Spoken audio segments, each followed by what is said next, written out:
Next update, torquing oil pan bolts and servicing fluids. Okay, so it's my Jeep. It's Tuesday. I've been working on this thing for a couple hours. We went out to lunch with company, walked this morning, so I didn't have much time. And all I did was make sure I had all the bolts in. I haven't torqued them yet, though. I had a big problem getting that support strap in at the back of the oil pan. And that, you see the old bolt there? I lost.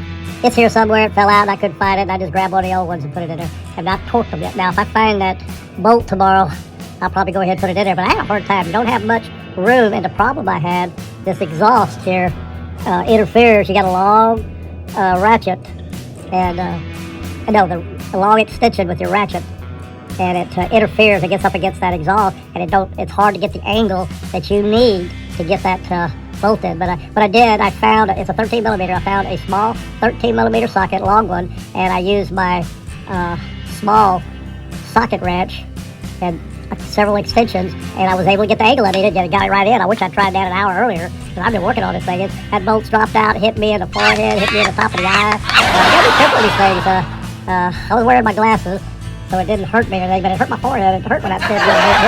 Anyway, guys, I got them all in, and I'm happy about that. So I'm gonna put it off till tomorrow to put the oil in it, and I gotta service my power steering, brand new power steering. I can't forget that. Oil in this, and then I'll try starting it. I'll turn it over, prime everything, and then I'll try starting it.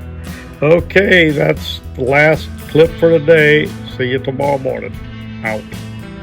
My Jeep, next clip, and it's Wednesday morning about 10 o'clock, and I just finished up getting my, I started about 10 o'clock. It's 11:45 now, and I got all the pan bolts torqued, except these studs here. I'll get them a little bit later. Let's see. And let's see if you can make these out. Anyway, the smaller pan bolts, I believe, 5/16. I'm not sure. These along, not the ones in the corner, but the smaller ones are torqued at 7 foot-pounds. And let me see these stud bolts, these bigger ones, I believe they're 7/16.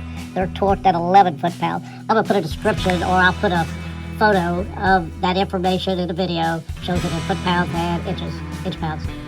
Anyway, I've decided to hold off putting oil in this right now. I got some more oil coming this afternoon, and it's cheaper oil.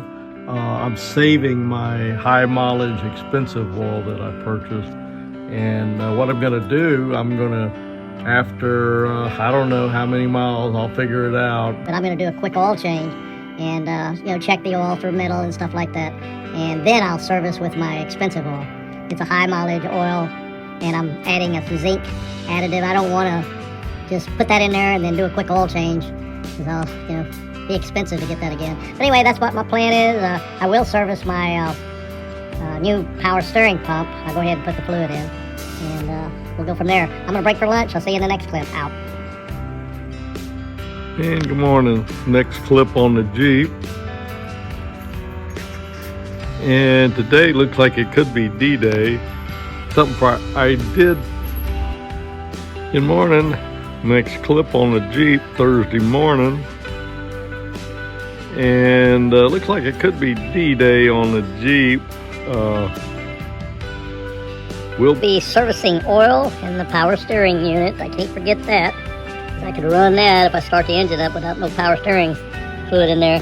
And one thing I forgot about that I got to install before I can start this thing up is the starter. So I'll be working on that this morning. See you on the next clip. And I'm going to service the new power steering unit. And this one is compatible with the Jeep Chrysler products. I believe it's the MS-9602. Anyway, I'm going to go ahead and service that. That's what it calls for. Yeah, got a ways to go. It's right here, and it's cold, so I got to go here. I put about half of it in, so I'm going to put most of the... I'm going to just a little bit at a time and check it.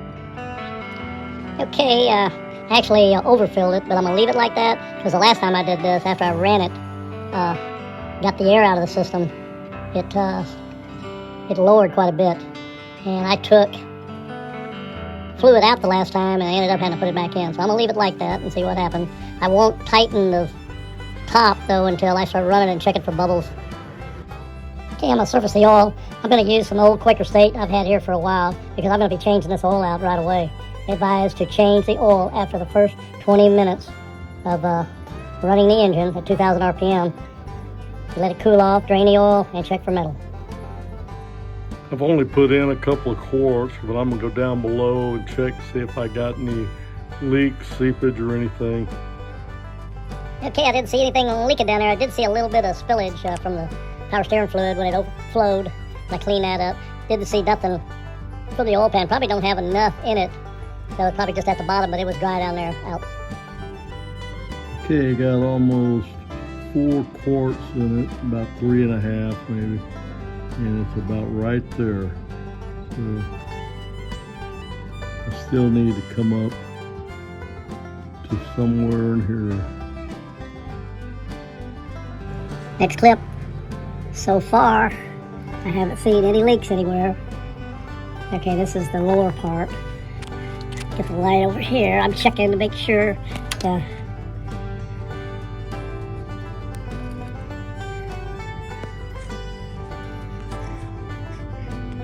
don't see anything leaking.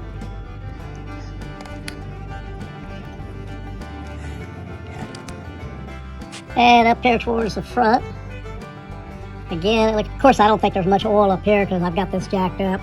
Most of the oil is down at the bottom of the oil pan. Now when I get this up to a level I want it, I see it may not be accurate right now because I think I'm just going to put maybe another 1/2 quart in it and wait till I get it level again for a, we'll see. Out. Okay, it's right at the add mark, and here's the safe mark up here. But I got a feeling if I had it level, it'd be showing more oil than that. I'm not sure. It's got at least, I'd say 4.5 quarts in it. I think it calls for 5, but I don't want to overfill it either. Out. Okay, I turned the crank through twice. It's no different than it was last time. It still seems a little tight to me, but what I read is that when you put new bearings, assembly oil, it will be tighter than it was before. Plus, I still got the plugs in. So I'm hoping I'm okay there. We'll see. It's getting closer. Okay, I do have a setback though. I lost or misplaced one of my starter bolts. Let's see. Where is that starter? It's right back up in there. And I'm going to have to, I've ordered another pair of starter bolts. They won't be here till tomorrow, so another excuse for not working or starting this engine up. So, I may go ahead and put the 1 bolt I have in it, but I'd rather have 2 new bolts in it. So we'll see, I'll make a decision. It's about 5 after 11, and we're going to lunch here in a little bit. When I get back, I'll make a decision on that. Out.